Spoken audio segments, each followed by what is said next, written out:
Hi, everyone, and welcome back to Sacred Anarchies, a post-church podcast. I am here, of course, with my best friend and co-creator, Barry Taylor, but we're super excited to have another very cool, very fabulous guest on with us today, and that is Micah Murray. Micah, how are you? I'm doing great. How are you? Good. It's so great to have you. We have so much to talk about. And not only are you Micah Murray, but you are the Micah Murray behind Existentialist Happy Hour. There we go, which is like the new latest and greatest podcast that's out there. And you're always having these amazing guests. And you have been on this incredible journey. And some of the words you're using for that journey are words we use all the time, Barry and I, but we don't see them a lot.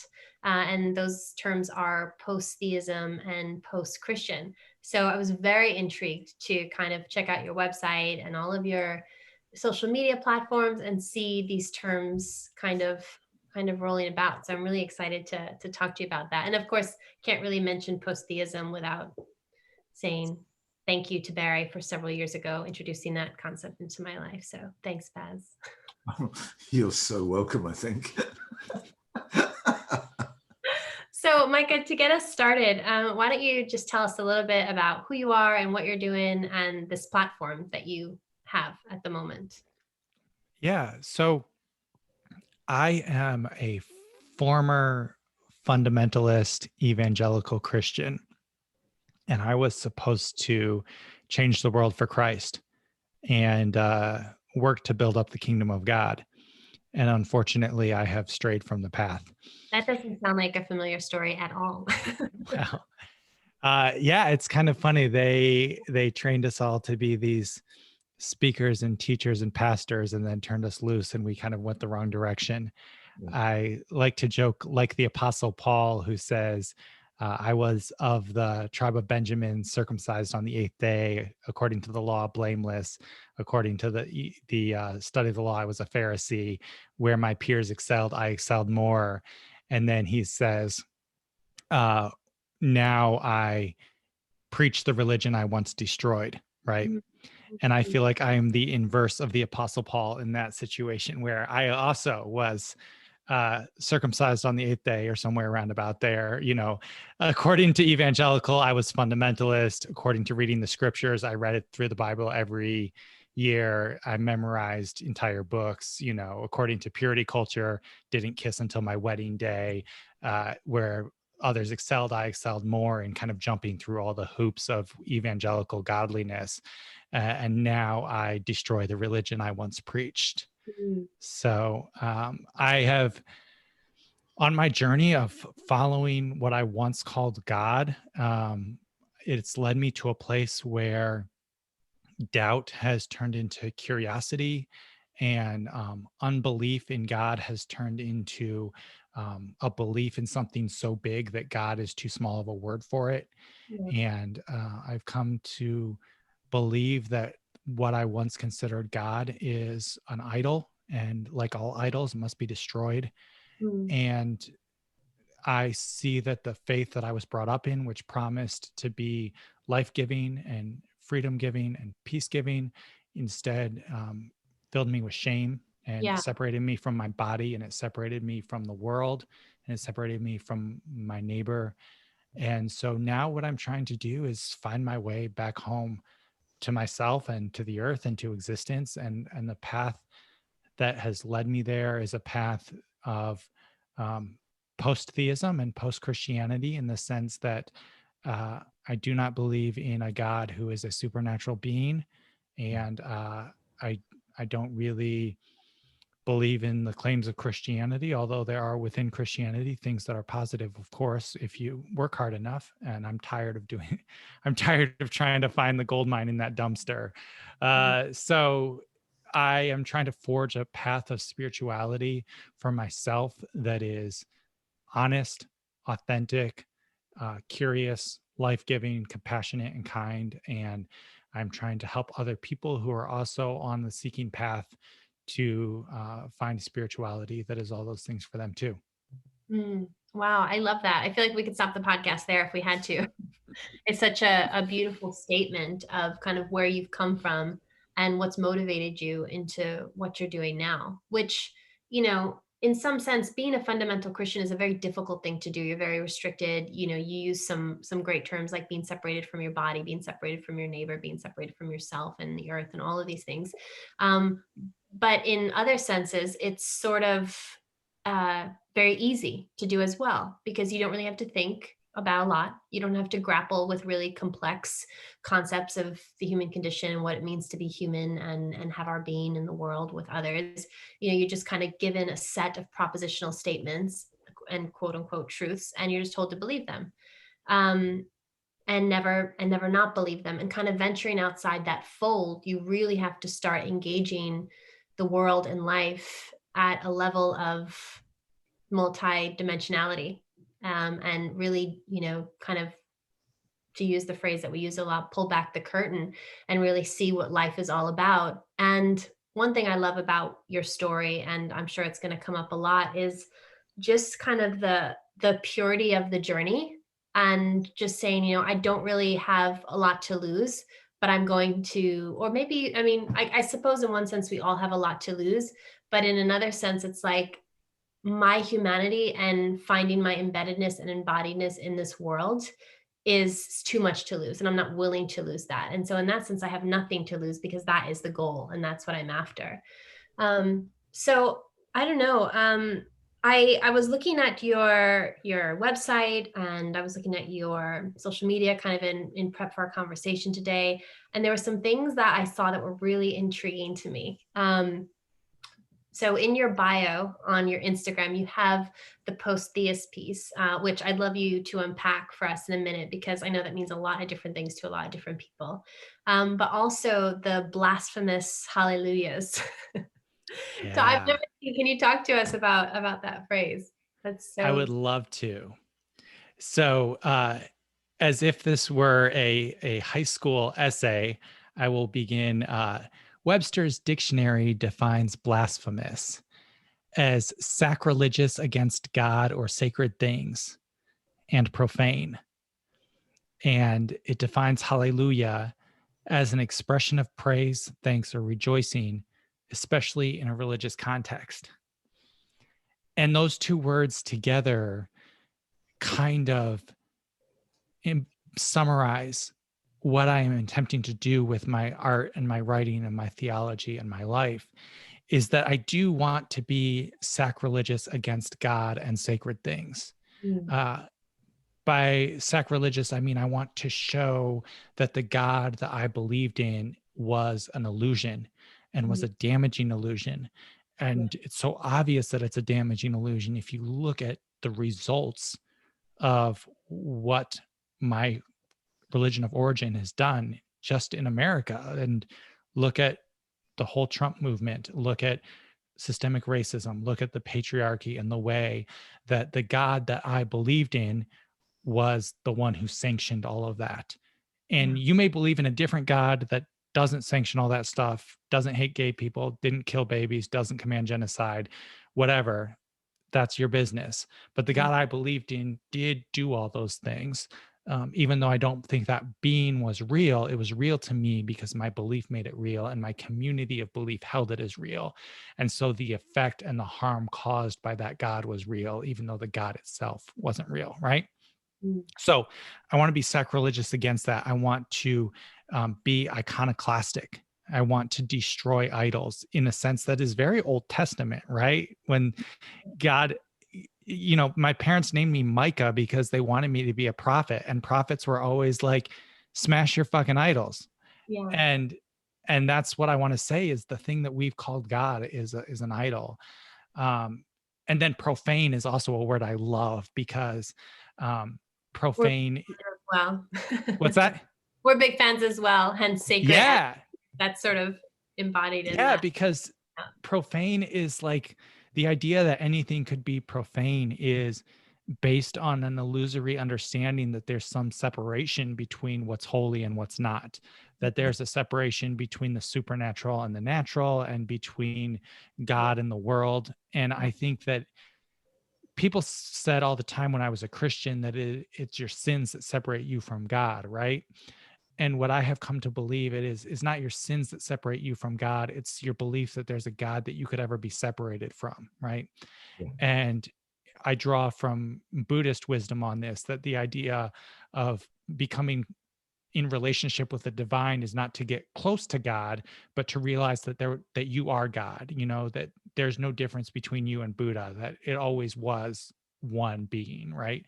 And so the word profane is a way of reclaiming the holiness of existence itself and of nature and materiality. And so that's the blasphemous part. The hallelujah part is I spent my whole life memorizing Christian words, memorizing Bible verses, listening to Christian music, reading biographies I'm of sorry, I laugh because missionaries. it's all too. Yeah, I have to laugh, Yeah, otherwise I'll cry. We recount these right. every week, right, on our podcast. So it's like you just have to keep the It's the humor. same story. You could just have the same guest come and tell every story because the story is the same. But so I have all this language that was programmed into me, embedded in me, and I want to use this language and I want to use it to say something true and good and beautiful. And people often think of ex Christians or ex evangelicals as only focused on what's bad about their religion, and there's plenty there to focus on. Or they think of atheists as like angry or existentially empty, but I'm not. For me, it is an expression of praise, thanks, and rejoicing. Um, praise to the universe that it's given me this brief gift of existence, and praise to whatever guides me, which I don't think is actually anything other than the path itself. That here I am, and that I found my way out of this soul-crushing, destructive religious system into a place of curiosity and freedom and connection. And so I Yeah, want to blaspheme the God that kept me yeah. in bondage for so long So and praise the life that I have now. praise the life that we have now, exactly. And in terms of the emptiness, sometimes it's good to feel empty. As an evangelical, you're always praying to be filled up with God and to be overflowing with God's spirit. And now we're kind of anarchists against that particular God. And we are atheists of a certain type of God. And so sometimes it's just good to be empty and to pretend. I mean, we're never really vapid, are we? But to just feel that a little bit, to kind of sit in the lack and almost, nihilistic sense is the thing that empowers us to continue, knowing that maybe there isn't some grand narrative. I find myself in a narrative or a sub narrative now, and I'm living that out. And that's sort of what maybe tones down the nihilistic part. But sometimes it does feel good to just be like, this is enough. I don't have Yeah. to understand it. I don't have to name it, but it's enough. I'm enough. This life, my life, it's all just enough. Yeah. Well, and also it's not enough, and yet we accept it on its own terms, right? Sure. Like for sure, when I contemplate my mortality, it's not enough. Like Right. I want to go around again. I want to be a Same. child again. I want to experience the wonder of nature forever. I want to go back and be a parent again. I'm 10 years into parenting and I want to like go around again. Not that I actually want to because I'm exhausted, but like knowing what I know now, it's like, and all these things. And my partner who I love, I think of like, man, I want to enjoy this person for 100, 200, 300 years, not just, or another lifetime. Yeah. So in that sense, when I think like it's going to end and then Micah J. Murray is done and ceases to exist, it's not enough. Like Yeah. I wish there was more, and yet I surrender to existence on its own terms, right? And this is what we're always supposed to do: is surrender to God, surrender to the universe, which for me has replaced God. And it says you get this life, no reason, no plan, no soul. You were nothing, and then you're something, and then you'll be nothing again. And it's both very sad and also tremendously beautiful, and it's such a gift. But I think I would rather be honest about the fact that it's not enough and that existence is tragic in its brevity, rather than tell myself a story about an afterlife that I actually can't believe, right? Because for me, you said earlier fundamentalism was easy because you just believe these things. I pretty quickly, like by the time I was 14, 15 years old, I wasn't able to believe those things. Like it didn't, maybe it worked until I was like 18, but but I eventually reached a point where I had to work really hard to try to keep the pieces together. And the cognitive dissonance got to be really painful. Yeah. And people started to tell me that I was a cynic and that I was too cynical. And I look back and I wasn't too cynical. I was just trying to believe something that didn't make sense. And it hurt my brain. And it was so exhausting and so terrifying to be like, we have the answers, but I don't actually believe the answers. And I'm doing all the things that I'm supposed to do to be able to generate belief in myself. And I still know that there's a still small voice, right? There's, of course, the still small voice of God, but there's another still small voice saying, this is bullshit. And no matter how much I prayed, I couldn't get rid of that voice. And so finally I was like, maybe I should listen to it. Maybe there's some wisdom in that voice too. Was there, oh, sorry. No, go ahead. Was there a particular situation that enabled you to make the move? Or was it just a cumulative thing that you just walked into? It was a long process. Yeah. Yeah, I didn't go from fundamentalism to atheism.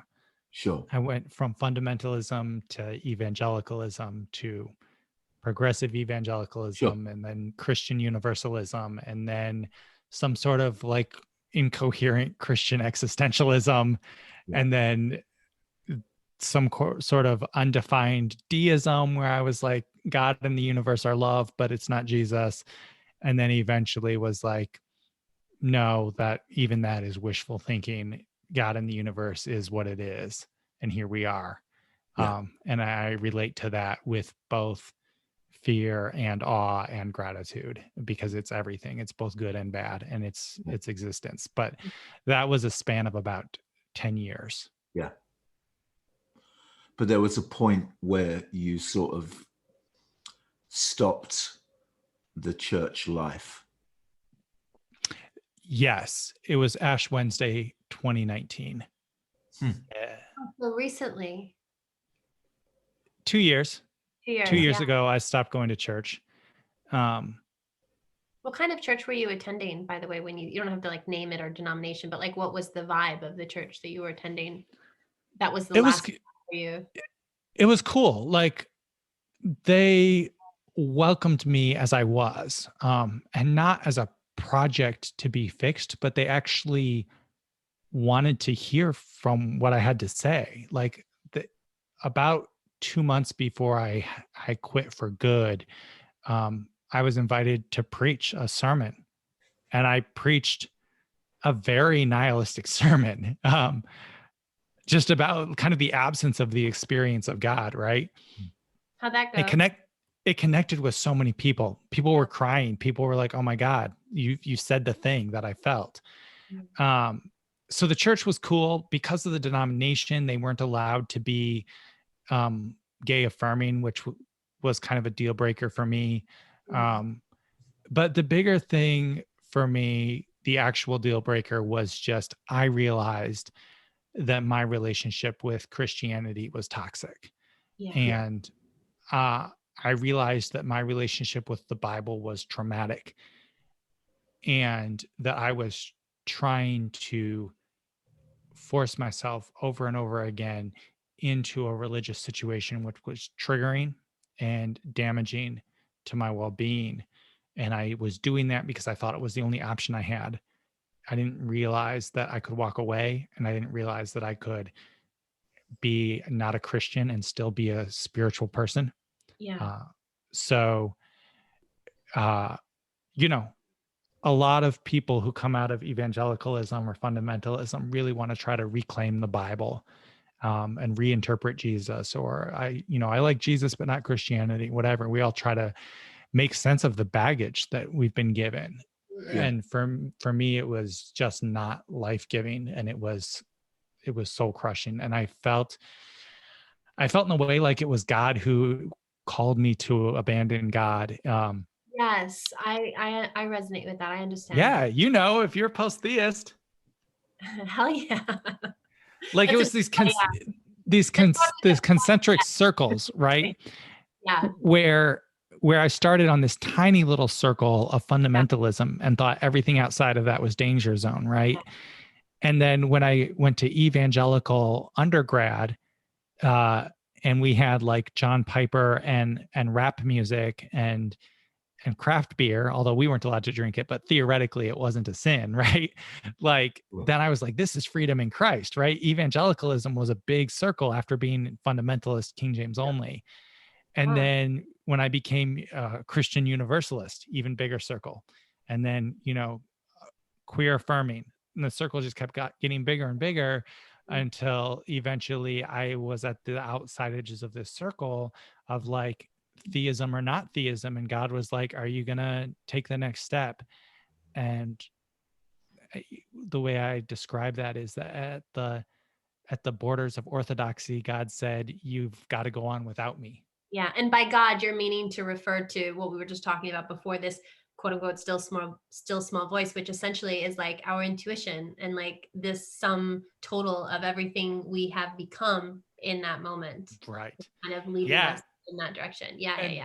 And that's why I love theology. I love learning about theology, because you read Feuerbach and you hear how he says like what we thought is God is the human projection of all the best things about ourselves.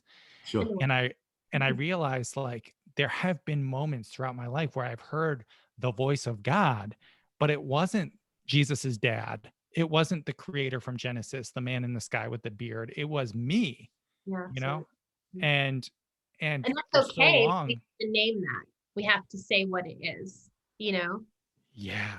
Like, it's okay to have those mystical experiences or those, people kind of misunderstand this journey all the time and think we're trying to like overturn all these religious practices. I don't actually have said religious practices, and it's very difficult for me to answer a question when someone says, what are your spiritual disciplines? What are your religious? Because my life is way more integrated. I don't have those kinds of categories. So any given day, it might be drinking a cocktail. Like, I don't know what I'm going to say on any given day, what my spiritual practice, but all that to say, I'm not into debunking or overturning people's spiritual or mystical or even transcendental experiences. If they're having, and probably because I'm out of an evangelical Pentecostal charismatic tradition, where if you want to engage what you believe to be God in an ecstatic sort of way, I'm not going to say you can't do that or that that's wrong, but let's just be really honest about what you're doing and what that is, and how across all religions, people get caught up in transcendental, ecstatic trances and forms of worship, or, whatever that is. Let's just call it what it is, which is very emotive and very meditative. And you're caught up in a certain state that's not necessarily God, and we don't have to give it, you know what I mean? So it's okay to engage in these things that we labeled God, as long as we know that they're not. Exactly right. Sense? Like, does that make sense? Yeah, of course. Yeah, like the only problem with having an idol is forgetting that it's an idol, right? Like you can have an image made from human hands, whether that is a cultural idea image such as God the Father, or an actual image such as a stick or a crucifix or a Buddha or whatever. You can have a construct that is made with human hands that we use to mediate our relationship with mystery. The problem is we forget that our human-made construct isn't the real thing, right? And that's for sure the problem of evangelical Christianity, is we thought that our ideas about God were not our ideas about God. We thought they were God's ideas about God that he gave to us. We thought God made us and didn't realize that we made God, right? And so, yeah, I'm all for doing any kind of thing that you want to spiritually, as long as you remember that the thing that you're doing isn't the real thing. Because once you claim that your particular construct or your particular projection is the real thing, then two things happen. One is you create alienation, right? Because once you think the voice of God is something other than your own voice, now you're separated from yourself and you turn inward and distrust yourself and shame. And then the other thing is you judge the other, right? And Laurent Schultz talks about this when he talks about the way that we birth gods, and then we we kind of nurture them through our in-group at the expense of out-group hatred. Theology And After so, the Birth of God is from the yeah. theology series. Yeah, that was a great book.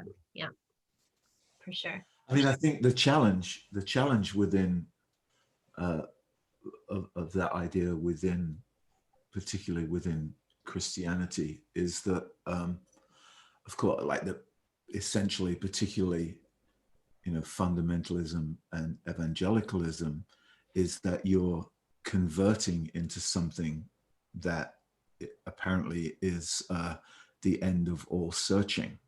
Yeah.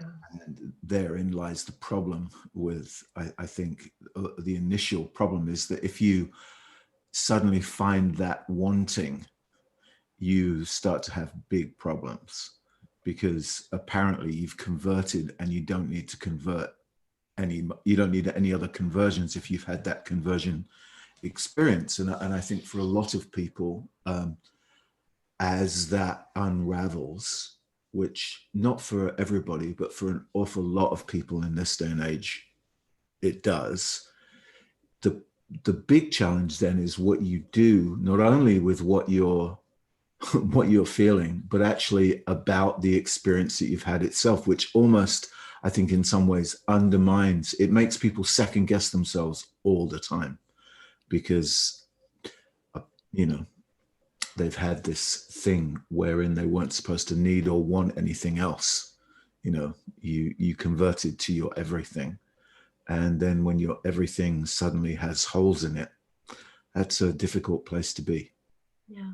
And Barry, you've referred to the whole deconstruction conversation as actually dealing with trauma from a maligned conversion experience. Yeah, I do. I think that's what's going on ultimately. I think people are dealing with I think one of the central problems with modern Christianity is that it's built on a conversion experience, and therein lies its biggest problem. The kind of promise that's held within that conversion experience, and what happens again when you realize that it wasn't what it promised, but you believed it was everything that you ever wanted. And that's why I think people go along with it for a long time, even with an internal hesitancy, because the form of the experience makes you responsible even for your own uncertainty. You lack faith. So as I've said many times, Christianity has always had a place for doubt, but it was usually the work of the devil or a lack of faith. And one of the things is coming to terms with the fact that doubt is an integral part of human experience about everything. I think, personally, and particularly about religion and about God, and more so in our time when religion is a preferential choice largely. You believe in God, you don't believe in God, but it's not the same as living in a world that's kind of inhabited by gods in the way that it was even a couple of hundred years ago, perhaps even closer than that. So I think it's an interesting situation at the moment that many people find themselves in with how to handle that. And the difficulty is when you're in the religious experience, of course you don't think your God is an idol. You can't. Yeah. You can't function. You can't function. You have to think, you have to believe that everybody else's God is an idol, but you can't think your own is, because you've built it on this idea that you've arrived somewhere that gives you a place to stand in life, rather than coming, it's like. And something you've made a lot of sacrifices for to apprehend this God. Yeah, it's like when this weekend I was talking about one of my favorite books, Oscar Wilde's De Profundis, and where he writes this love letter to his former lover, and basically says, you've lived a borrowed life. You lived off the lives of other people. And I think what happens is a lot of religious people, they live their life off Jesus, off God, or whatever it is, and they have a half life or a borrowed life. And then you sort of find yourself standing wondering, well, how do I get a life now? I thought that was life. And of course, there are enough people around that will tell you that it still is life and that you're just missing something. So there's a double bind there, because I don't know, I'm waffling. No, you're exactly right. It is a double bind in that you have the answer, that there's only one answer and you have it, a personal relationship with Jesus, but it's not working. Yeah. And you aren't able to conceive of the possibility or entertain the idea that the reason it's not working is because it doesn't work. Yeah. And so the only conclusion that you can reach is that it's not working because you're not trying hard enough. Yeah. Which is super maddening when you're also being constantly told that Christian life is not about trying. It's not a religion, it's a relationship. The yoke is easy, the burden's light. But if it's not working, it's because you're not trying hard enough. And there's some fault with you. And it's like God doesn't call the sanctified, he sanctifies the called. And yet if you are in a relationship with Christ and you are still feeling existential emptiness, it's because of some shortcoming on your part. There's nothing you can do to believe except receive God's grace. If I don't believe, whose fucking fault is it then? Right? Like, that's on God, not me. Yeah, for sure. Yeah, you said something interesting earlier about just kind of playing for the other team in terms of the progressive and liberal Christian sphere. They're commandeering God back from those who they feel have co-opted it, but and so then they're defining the terms. And so we still have this God, but this God isn't like you think this God is. This God is actually like this. And this is what Jesus really meant when he said this. And if Jesus was here today, he'd be doing this. And, I'm post-theist. I'm post-Christian. I'm very much outside of the realm of traditional Christianity. And I'm like you, still in the scripture, still in Jesus's life, still trying to figure it all out and study and just loving it as I'm doing so, but and have been doing so for decades now. But and so I don't have any lack of interest at all in these matters, but I still get so I read these sentiments on Instagram from these really liberal people who are trying to do justice and who are trying to do a lot of good in the world, and they're social activists and they're doing so much more than me on the activist front. So I'm not judging them, but when I see these memes of Jesus would have done it like this, and Jesus said these words, and it's you cannot presume to know what Jesus meant, or what Jesus was, a first century Palestinian refugee, carpenter, rogue rabbi, enemy of the state, homeless, whatever. He was a lot of things. But one thing he isn't is probably super easily translatable into any 21st century culture. Right. So I always find that really interesting, because as liberal as anybody might want to be, they're still within that web of theism. They still can't quite get out of it. And it's weird. It's almost like this, thing that snaps us back. It doesn't matter how much we've progressed. Barry hates the word progressive or progressive Christian, and he can tell you why if he wants to, but that's kind of the problem. It's we're still dealing with the same traditional understanding of the big God in the sky, but that God works for us, Right. We're going to make the God in the sky a queer Black woman. Sure. But it's still God in the sky. Yeah. Yeah. That's a tough thing. And obviously as a straight passing white man, who am I to say that your queer Black woman God isn't real if it's liberative to you as a queer Black woman, right? So in a sense, it's it's none of my business. But there are people in the Black community, I think of Anthony Pinn, right? William R. Jones. There's people in feminist theology, Mary Dolly, who will critique that and say, even if you're trying to reclaim these symbols, you're still perpetuating these symbols that in our context are oppressive. And I think that for a lot of people who have experienced oppression, the idea of God has been a point of liberation, and it's not my place to talk to them about that, whatever. So I want to stay completely out of that. Yeah, fair. I think the same way. What I do want to do is talk to the other people who are hanging on to God because they're afraid to let go of God.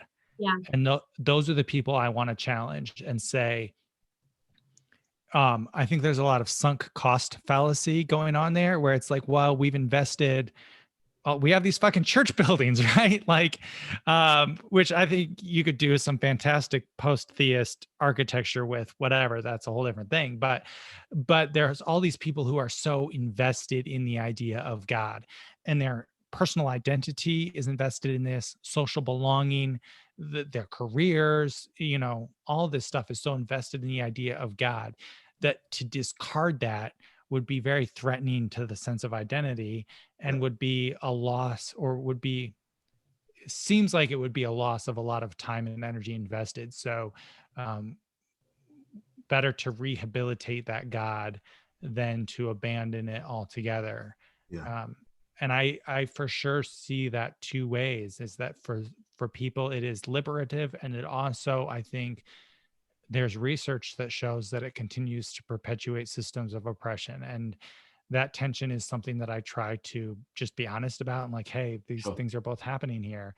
And I really I'm not going to try to convince anyone to not believe in God. What I want to do is encourage people to really ask why you believe in God. Because for me, what I found is I didn't have a good reason.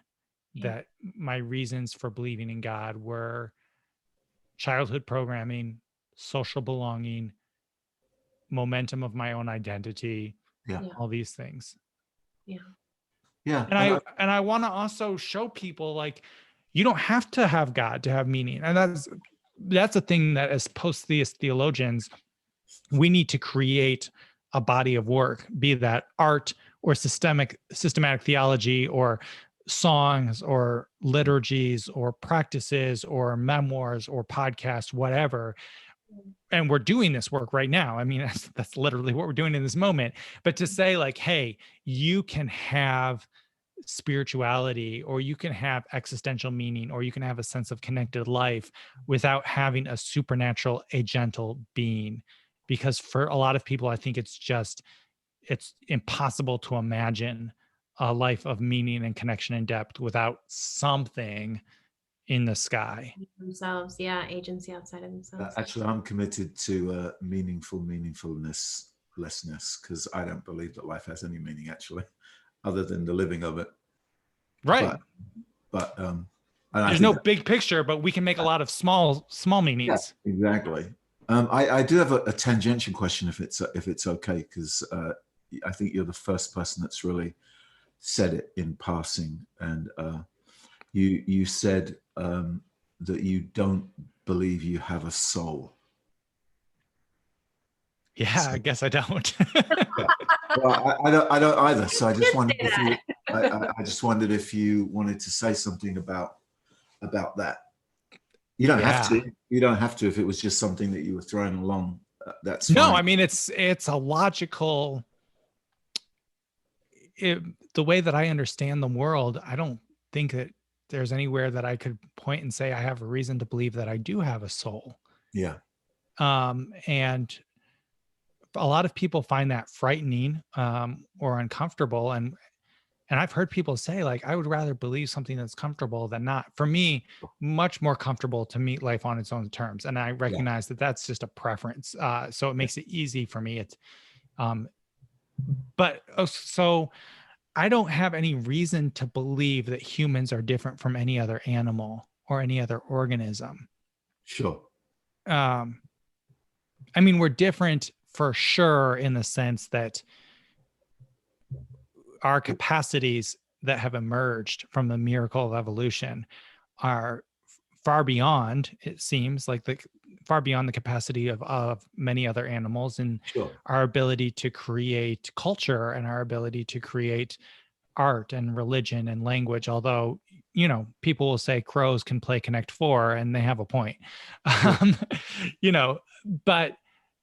But I don't think that there is a part of me that's something other than nature. Sure. I don't think there's an eternal essence. And I draw that both from kind of a harsh scientific understanding of, like, if there's a soul, where would it be? If there's a supernatural realm, where would it be? I just don't find that hypothesis plausible. And then also from the wisdom of Buddhism, which says you are a collection of processes in relationship with other things, and Yeah. and that any identity that you have of yourself is an illusion that Yeah. you perceive through a bunch of processes that keep doing a thing such that it seems like you have a personhood. But I don't think that there was any, I wasn't anywhere before 9 months before April 1986, right? Like, Yeah. and I don't expect to be anywhere after I cease to exist. Yeah.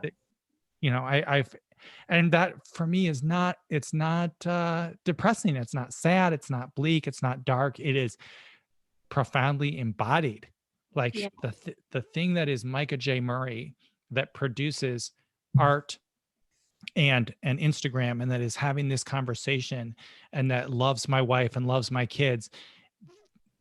The thing that I am has emerged from 1,000 billion miracles happening on a cellular level that add up to a brain. And then within this brain, this spongy electrical storm emerges a consciousness. And from this consciousness emerges theology papers, right? Oh. But it's all the way down nature, and it's just carbon doing its thing. And I take comfort from that, because when I am done being Micah J. Murray, I will go back into the dirt and be a tree or a beetle or whatever. And then eventually the earth is going to explode. The sun's going to burn up everything, and we'll be stardust again, like we were when we started. And I'm okay with that. Yeah. I've made my peace with it. Yeah, that's cool. I was just curious that because that's not something that gets discussed very much, and I think it's kind of an important component in I mean, I think there are lots of things in these kind of new kind of space conversations about theology that aren't really talked about. And I know that's because people are working through a lot of, I don't want to say surface issues in a dismissive way, but I mean, perhaps immediate issues is a better way of saying it. But I do think on a more ideological or conceptual level, there's going to have to come a time fairly soon where things like this come to the forefront in terms of discussion, in order to enable people to move past the things they want to move past. And they want to pass the most, like yeah, after. and I think it's probably more important than we realize to sort of start thinking about these things now, because I think we tend to retreat into old concepts even as we're trying to generate through other old concepts, you know, and we hold on to strange things, and the soul is very is one of those things that just hangs around, you know what I mean? And have you ever read Mark Wallace? He teaches, I think, at Swarthmore College. I think his last book was called God Was a Bird. It's about the kind of his kind of eco-theology. Very, very interesting guy. But back in the early 90s, he wrote a book, and he said that one of the major theological challenges for Christianity was going to be the loss of the self, which he tied a bit to digitality and a bunch of other things, that the fragmenting of the self was going to give way to a sort of loss of the self. And he actually also kind of put forward the idea that the rise of Buddhism, with its kind of non-self heart, could perhaps be attributed in some ways to that loss of the stable self of you know, Western, you know, Greek influenced Western culture of the last couple of thousand years. And but my theory is, you know, if we're chucking out a lot of we're moving past some other ancient stuff, we should maybe get on with that as well, and, you know, Well, it clears up a lot of problems if you could have conversations around the soul. And I mean, it's hard to make right? It's hard to make any kind of real certain decisions about these sorts of things. But, at the same time, if we have these open and honest conversations about, the various parts of who we might be immaterially speaking, then it clears up some theological issues like a need for our souls to be saved and what might happen to us when we die and all of these things that people are so, because I saw on your website, Micah, that you do deconstructionist coaching, and I do something similar. I call it theological coaching. It's probably very, very similar to what you do. But one of the things that comes up the most is just utter fear of people being wrong and just so afraid of going to the hell that they no longer believe in, or being afraid that they've moved on from these constructs, but they actually do indeed need saving. And this is part of what so it's like, even though cerebrally and intellectually, like they've just moved on, there's that bit of them that is still traumatized and triggered by some of these religious strongholds. They just die really hard, especially when it's been indoctrinated in you as a child, at such a formative neurological Right. stage in your life. So I don't know. I think discussions about the soul could be really helpful in deconstructing and dismantling some of these ideas. I have no soul, but I can be an arsehole. Did you make that up now? No, it just, You got to put that on your merch for your podcast. That's put that on t-shirt. That's my new t-shirt. Yeah. Well, I think that, to your point about not being able to cognitively liberate yourself from this primal fear of hell, is pre-linguistically implanted as a child, right? You weren't a critical thinking 5-year-old when you were taught to be afraid of hell. And so you can only undo with language and with critical thinking what was implanted with language and critical thinking. Yeah. But there's a part of it that was implanted before that was your brain's primary way of processing the world. And so, it's much more visceral, embodied, the body keeps the score and it says you're losing, right? But I'm all for like abolish all souls. Let's go.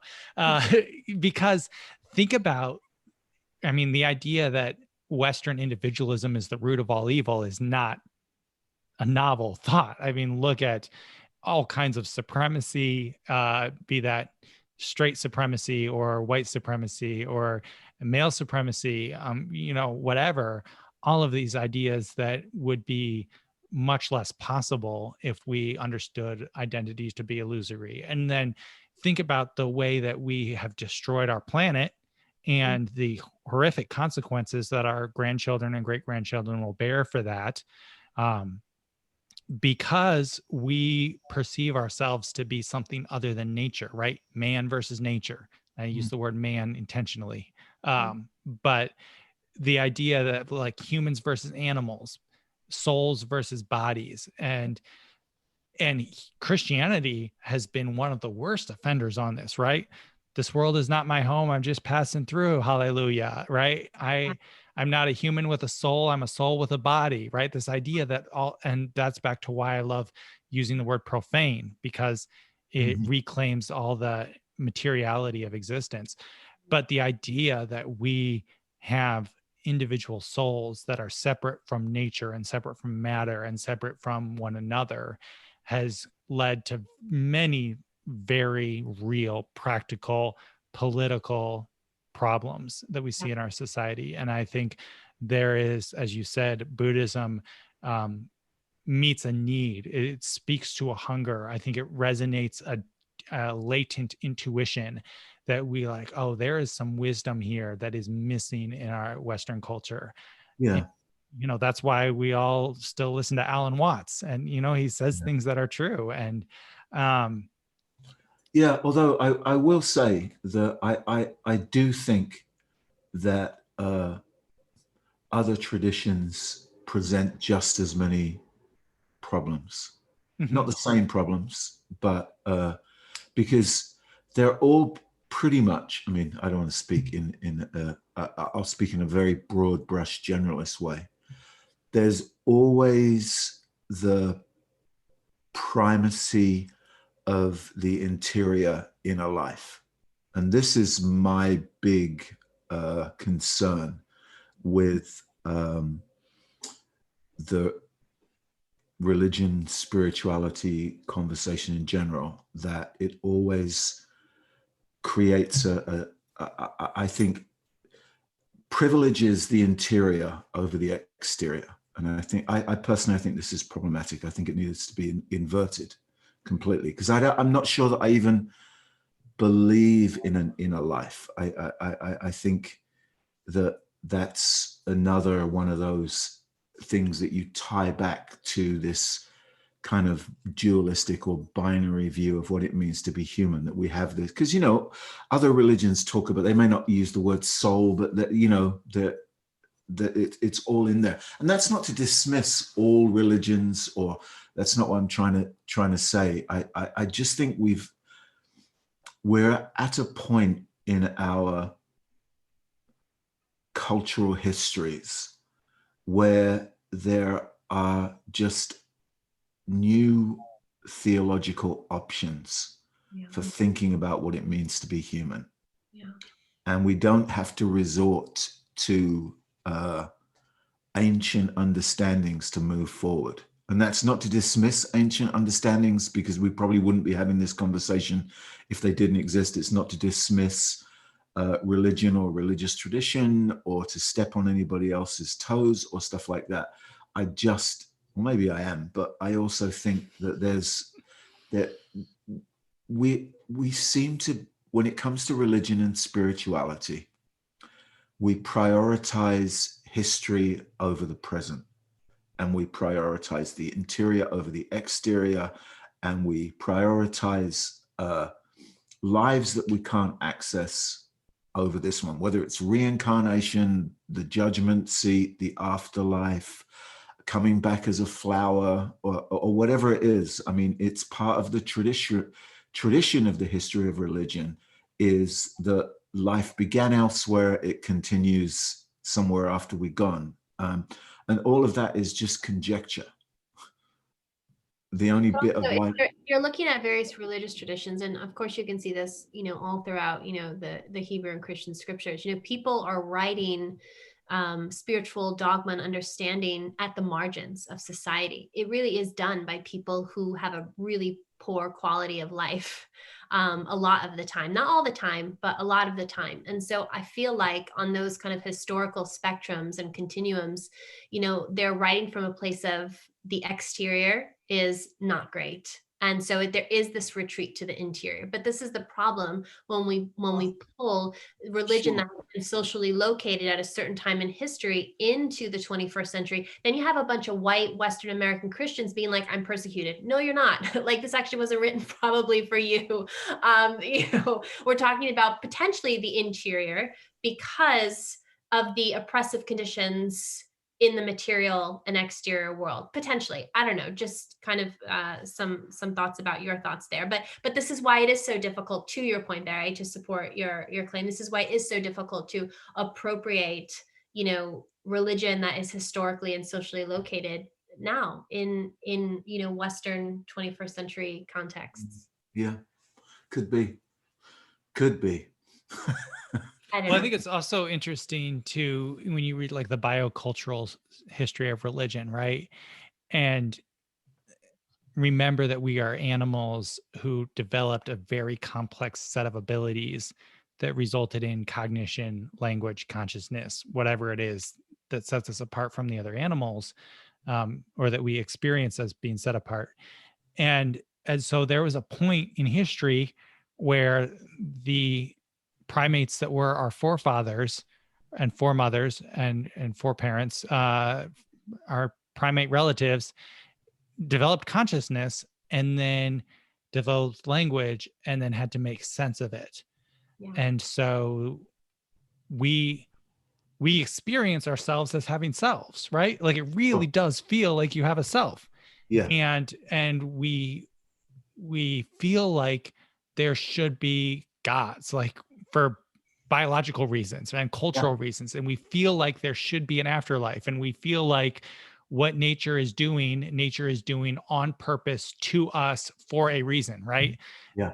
Because of a million cognitive errors, in the same way that an infant thinks that everything that their parents do is because of the infant's action, right? Like a young mind assumes that it is the center of the universe. And I think what we see with humanity is a young mind that has experienced itself to be the center of the universe, whether that is the whole world revolves around the earth, or humans are the peak of God's plan for existence, right? Either way, it's that kind of young, immature narcissism that says, I am the center of the universe, which is not to be judged. It is a feature of our neurological development, right? Yeah. But culturally, I think what you're seeing is similar to that child who grows up and realizes, like, oh, there's a lot going on, and I am just, relatively insignificant in the ebb and flow of the world. I'm not the cause of all things. You are not special. Yeah. Similarly, humanity, I think, is Yeah. having to grow up in that way and realize, like, Yeah. we're on a dot in the universe. Nobody cares about us. There's not a plan. Recalibrate our entire value systems and theology, including, as you said, the belief that there is a self at all. Yeah. Yeah. And I mean, then, you're touching on another huge problem within religion, within Christianity, within the West, exceptionalism, and Barry, I forget the book that you have that's all about the intermingling of Christian thought on Western thought, that you can't actually untie the two. Oh yeah, the resources of Christianity. Yeah, I can't remember the author, but essentially you have two constructs of exceptionalism, and they grow up together on parallel tracks, and they become totally intertwined. And so you have a Western Christian who's in probably traditional evangelicalism, fundamental, whatever, where the focus is the God and me story, the Jesus and me story. What is God's will for my life? What's the special plan? And what's the Bible saying to me today? And, does it matter? Does God want me to drink tea or coffee? Am I going to choke on, that whole situation where, there's kind of this micro plan for every little bit of our life. And it's all so insidiously entwined in every value that we have, or we as in, when we were in that. But it's not in a vacuum at all. Like, whatever value we bring to the table with our faith and within our religion, it's going to be our value of politic and justice and community and relationship and sexuality. And and that's why it can be so damaging, the most damaging thing in the world, to have a really poor, violent, and just not even half good enough construct of God and things we believe in. But Micah, this has been such an amazing conversation. I've loved this so much. Yeah, Thank you. Oh yeah, it's always so much fun to talk with other people who are exploring these same kind of questions. And for so long, the church and Christianity was like, you're welcome to have your doubts, you're welcome to have your questions, you can wrestle with them, you wrestle with God, wrestle with questions, wrestle with doubt. But the list of answers was very short and had a limit. Sure. And I love engaging with other minds who we're really just unafraid to be curious and be like, let's just go where the questions lead us. It's so much fun. Absolutely. Micah, where can people find you? Because people have to after this podcast, they're going to want to follow you. So where can they find you? Yeah. So most of the stuff, yeah. Most of the stuff that I produce, I put on Instagram at Micah J. Murray. And if you want to reach out to me, whether you want to call me a heretic, which I delight in, or you have questions about anything I've said, or want to work with me in deconstruction coaching, Instagram message is usually the thing that I most enjoy looking at. Nobody likes looking at emails. So at Micah J. Murray on Instagram, at Micah J. Murray on Twitter. And then I do have a podcast as well, where I talk about these things, talk about what I'm learning in seminary, interview awesome, just wonderful guests who are kind of all over the spectrum of these questions. And that's called Existential Happy Hour. And you can find that on Spotify or iTunes, or existentialhappyhour.com, or on Instagram at Existential Happy Hour. And then I do have a blog because I started out in this game back when blogging was where the conversation was happening. And if you want to scroll all the way back, you can find all the essays I wrote about how we should believe in Jesus, but not be dicks to gay people. And then more recent work too. And that's micahjmurray.com. Love it. Fabulous. Well, we'll put all that in the show notes, and I'm sure we'll have you on again sometime. So Micah, thank you so much. Hang on, we'll put the pause button on the record and then we can say a proper goodbye. But thanks everybody, and we will see you next week. Bye everybody.